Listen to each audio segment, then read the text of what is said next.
Welcome to VocabTales. What would you do if death came to take your loved one? Walk away or walk with it?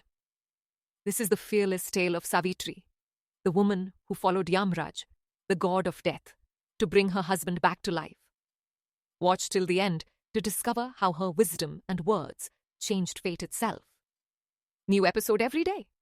So don't forget to subscribe. Hearing about the unfortunate incident of Draupadi's abduction, Rishi Markandeya came to visit the Pandavas. Yudhishthir narrated him the incident and said, Rishi Markandeya, I feel sorry for Draupadi. She sacrificed a lot for our sake. Draupadi saved us from slavery after I lost the game of dice with Duryodhan.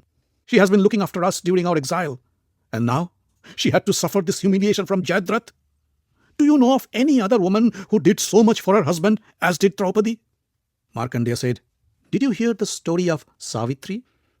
The Pandavas gathered around and Markandeya narrated the story of Savitri. In the olden days, there lived a pious king named Aswapati in the kingdom of Madra.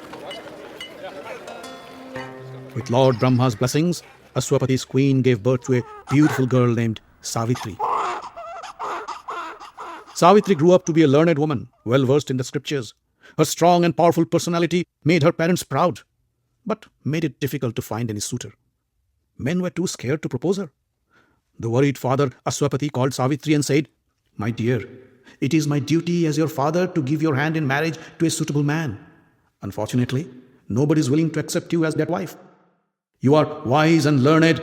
I believe if you look yourself, you should be able to find the man you deserve. Savitri agreed. With a team of advisors, she mounted a chariot and left the palace looking for a husband. Few months later, while Aswapati was busy talking to Rishi Narada, Savitri returned to the palace. Rishi Narada asked, Where is your daughter coming from? She has grown up and you should arrange for her marriage. The king said, I had sent her to find a husband for herself. Tell me, dear, did you find someone? Savitri paid her respects to Rishi Narada and her father. She sat down at Aswapati's feet and said, Dyumatsa Sen was the king of Salva. Due to some unfortunate event, he went blind and his kingdom was taken over by his enemies. Dyumatsa Sen fled to the forest with his young boy and has been living there as a hermit ever since. The boy has grown up to be a handsome young man. His name is Satyavan. I have chosen him as my husband. Rishi Narada nodded his head and said, My dear Savitri, you made a mistake in selecting your husband. As a man, Satyavan is indeed suitable for you in all aspects. But his life is short. 1 year from now, he will breathe his last. King Aswapati knew Narada's prediction could never go wrong. He held Savitri's hand and said, My dear daughter, you must find someone else.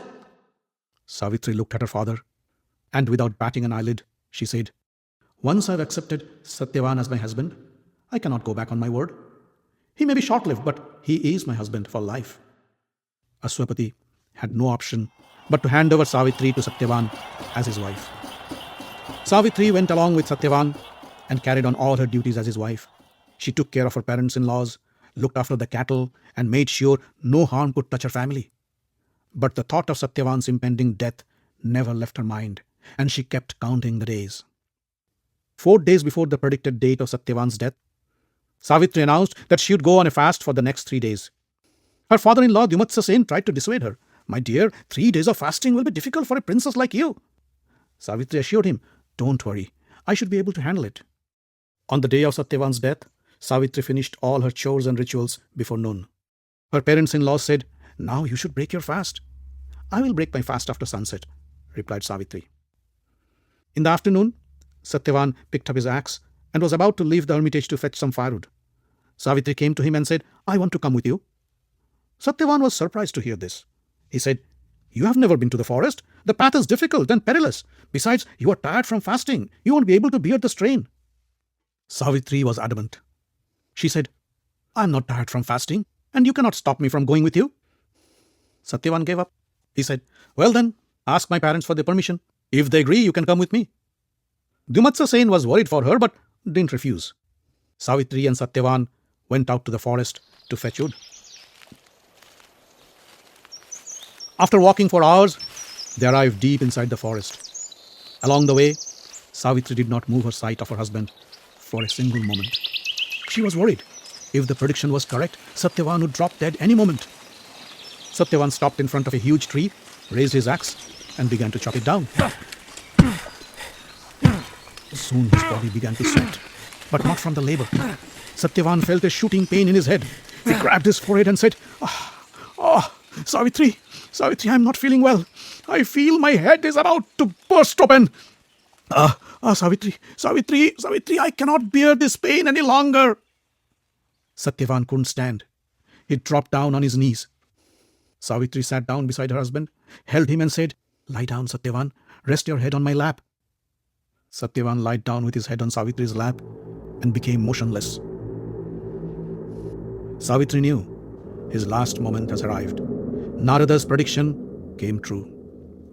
Moments later, Savitri saw a huge dark man standing next to them. Dressed in crimson clothes and gold jewelry, the man looked at Satyavan with his bloodshot eyes. Savitri gently put Satyavan's head to the ground and stood up. With folded palms, she asked, Your looks tell me you must be some god. Please be kind and introduce yourself. The man looked at her, and with a cold voice he said, I am Yama, the god of death. Your husband Satyavan is dead, and I have come to fetch his soul. Yama pulled out a trap from his belt and held it on Satyavan's chest.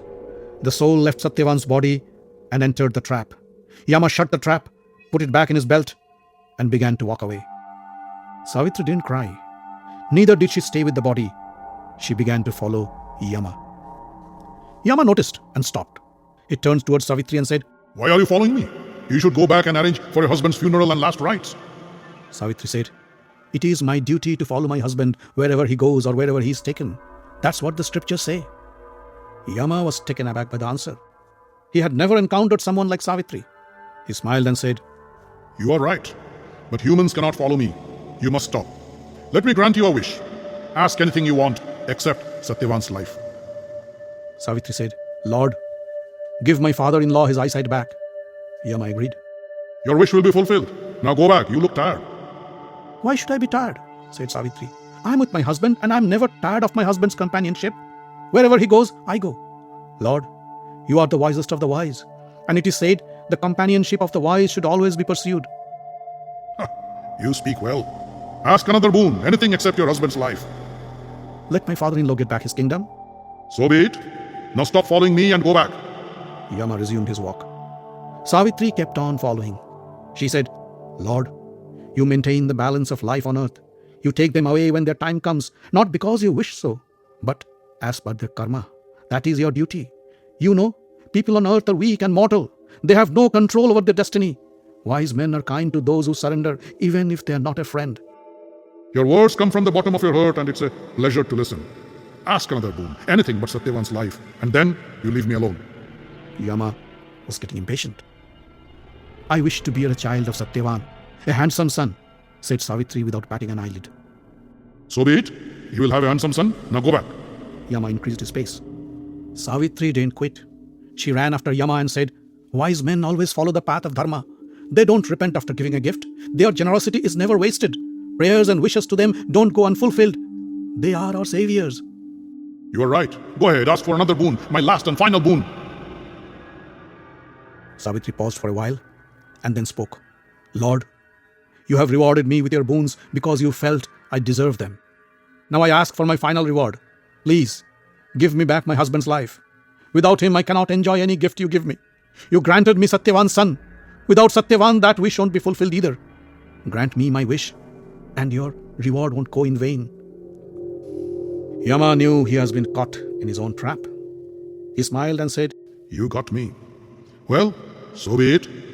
I will release Satyavan, and he will live again. Enjoy your long life with your husband.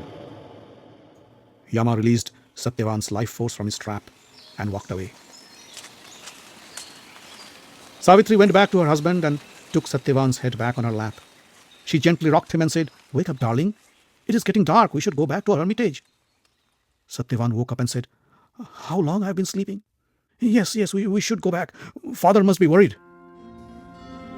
Markandeya stopped and said, The next morning, Dymatsa Sen got back his eyesight.